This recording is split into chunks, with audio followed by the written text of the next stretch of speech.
alaala, pag-ibig ko sa'yo.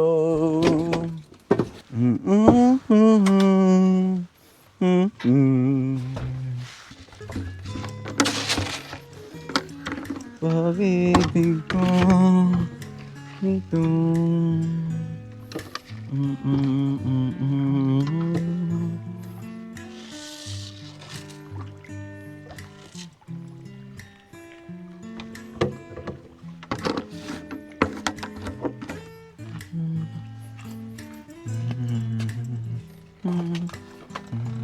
Magluluto po ako mga kalayas ng merienda.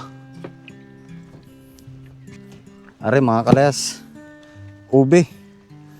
Tagal na po na rin oh. Ngayon kung hindi po magkaigi aring ating gagawing ube halaya, mayroon naman ho tayo dining kamote. Ayos pa oh. Maganda pa. Ganda pa mga kalayas oh. Are pala ho ay pwedeng istakin ng taon.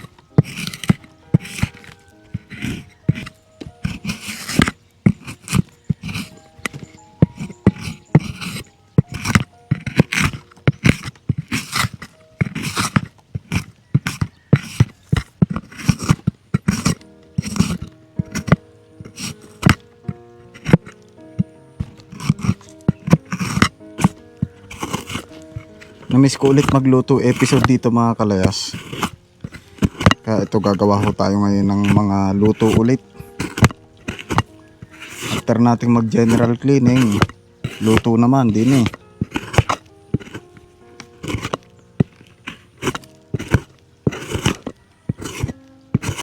Inukit po natin, tinanggal po natin yung mga may kain ng uod.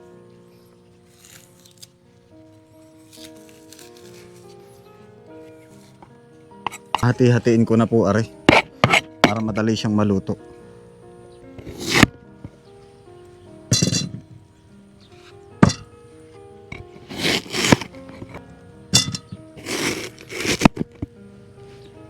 May tama pa rin oh. Sa gitna.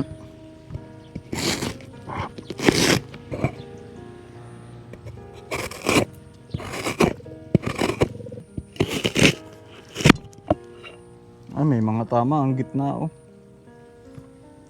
Parang kakaunti ang matitira ah.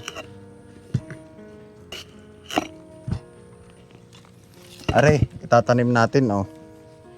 Mabubuhay pa are.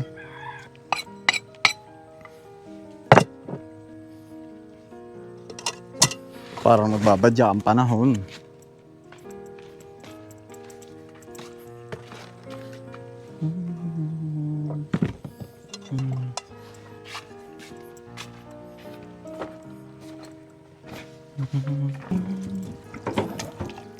Nakakulay sa kamay oh. Diyan makikita na pure na ube. Yung iba ho kasi mga kalayas, kapag binalatan, kapag hinati, puti na yung ganare. Ari naman pure na ube lahat.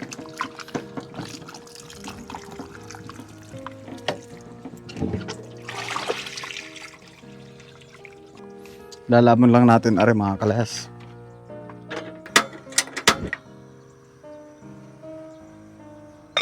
Habang tayo po ay nagpapalambot ng ube, magkakayod na po ako ng niyog.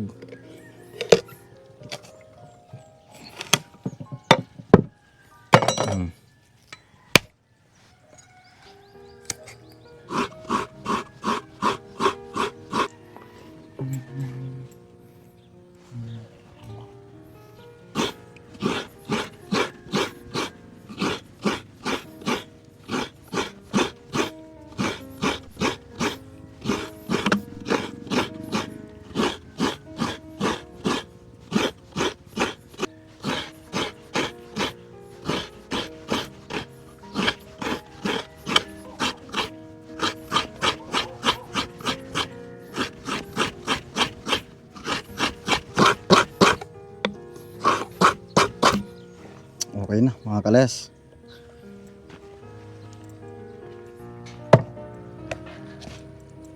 Lagay ulit natin din eh.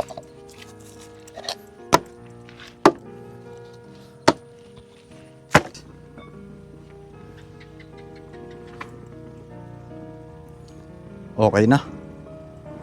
Okay na are oh. Gagadgarin na lang natin. I-drain ko lang po mga kalayas are. Para lumamig kaagad. Nang magadgad na natin.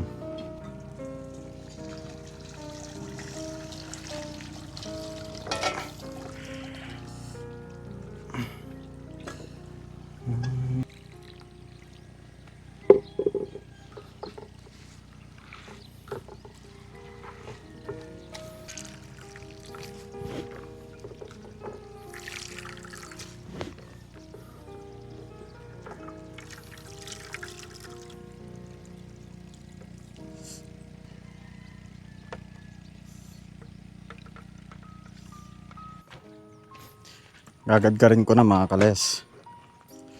Malamig naman na.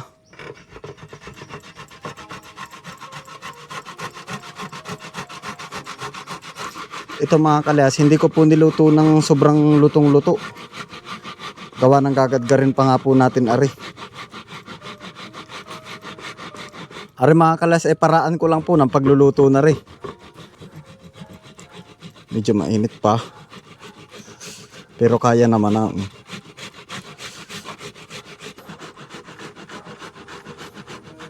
Ito mga kalayas oh. Yung gilid halos durog na oh. Yung gitna medyo matigas pa po ng konti, kaya gagadgarin po natin.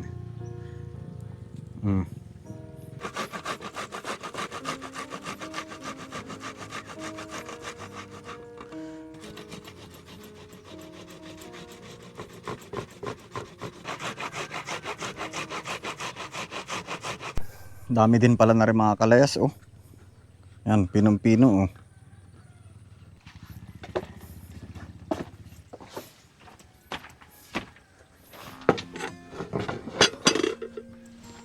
Salang lang natin aring ating kawali. Tapos lagay po natin aring gata. Ito na po yung binili kong condense para may kulay na ube. Yan, lagay na po natin. Tapos halu-haluin lang po. Sayang pag hindi natin sinaid. Ito mga kalas, pwede nyo po lagyan ng food color, pero optional lang po yun. Kung gusto nyo po na matingkad yung kulay, pwede po. Lagyan po natin ng star margarine. Itutudo ko na po are.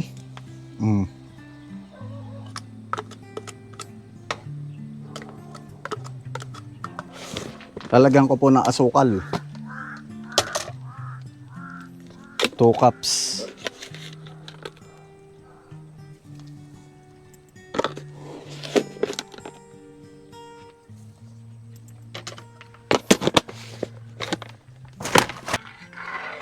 Tunawin lang po natin yung asukal. Tapos ilalagay na po natin yung ube. Ari pong iba mamaya ko na ilalagay para matansya ko po yung kanyang consistency. Baka kasi mamaya marami pala ring ating liquid.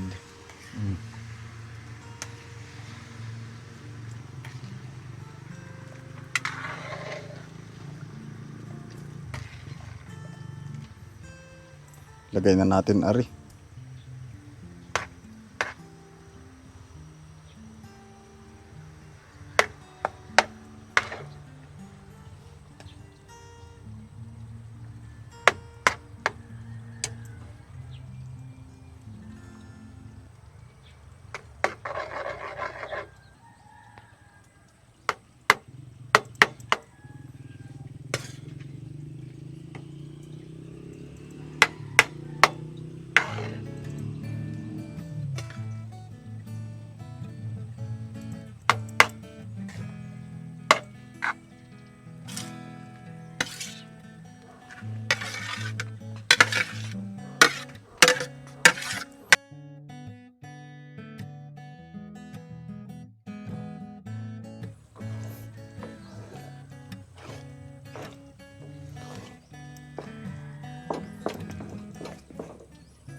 Malapit nang maluto mga kalayas.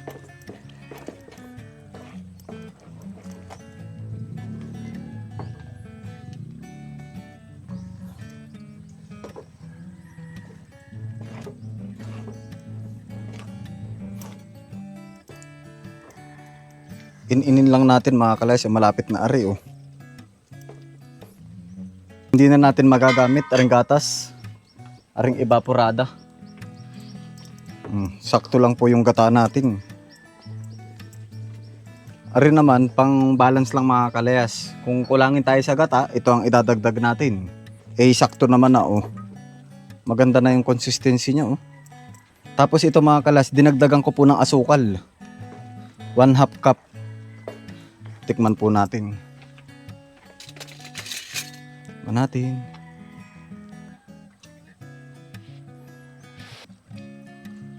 Lasang-lasa po yung ube, tsaka po yung kondensada. Tapos meron siyang aftertaste. Yung margarine po. Pero okay na.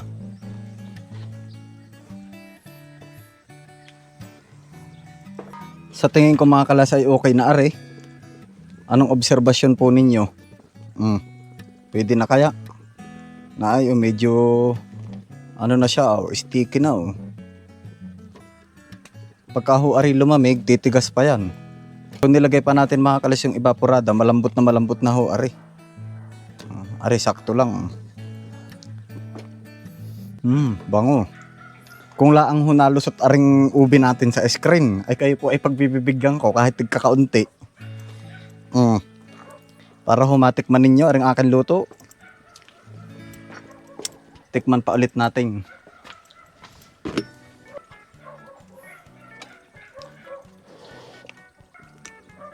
Ayos na.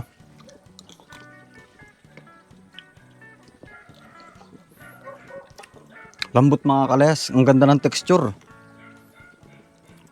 Maganda pala talaga ho kapag ginadgad. Kung hindi ho natin ginadgad, hindi natin mapipino ng ganari kapino. Ililipat ko na po din eh. Babawas lang ho ako ng kaunti. Nakakainin ko. Tama ng kaunti. Parang umay ho kasi ako sa amoy. Ganun ho ako lagi kapag ako'y nagluto. Ito na mga kalayas.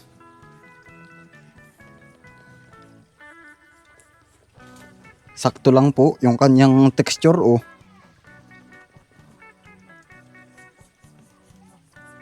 Kung pala pang business are mga kalayas, okay din oh. Ang dami ding lumabas. Pero kung pang business to mga kalayas, by measure. Baga yung mga ingredients po natin, sukat. Ito mga kalayas, pwede nyo na pong gayahin. Gawin nyo lang pong reference aring aking ginawa. Kung gusto nyo pong gumawa ng ubi. First time ko lang naman mga kalayas gumawa ng ubi halaya. Maganda sana lalagyan natin ng ibap. Pero okay na. Tsaka mga kalayas, sa tingin ko naman, mas matagal masisira pag ganitong walang ibap. Oh, pwede na ito mga kalayas. Tapos lalagyan na lang ng cheese oh. Panalo. Yan, kain po tayo mga kalayas. Si Kuya ka best friend po ay nasa bayan. Tsaka po si Manang Bibi. Kaya solo lang po tayo ngayon dito.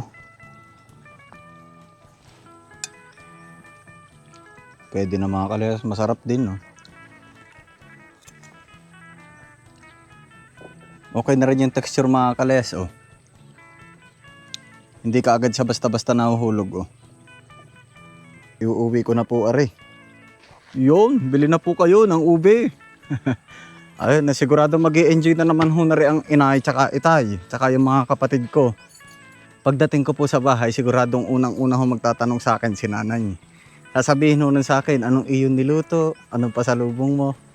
Yun, ganun na po lagi yun mga kalayas. Siyempre ito, sigurado mag-i-enjoy na naman. Bigat din no. Bibigyan po natin sina Kuya ka best friend gawa ng ari po ay kanyang ubi. So nasa bayan lang po.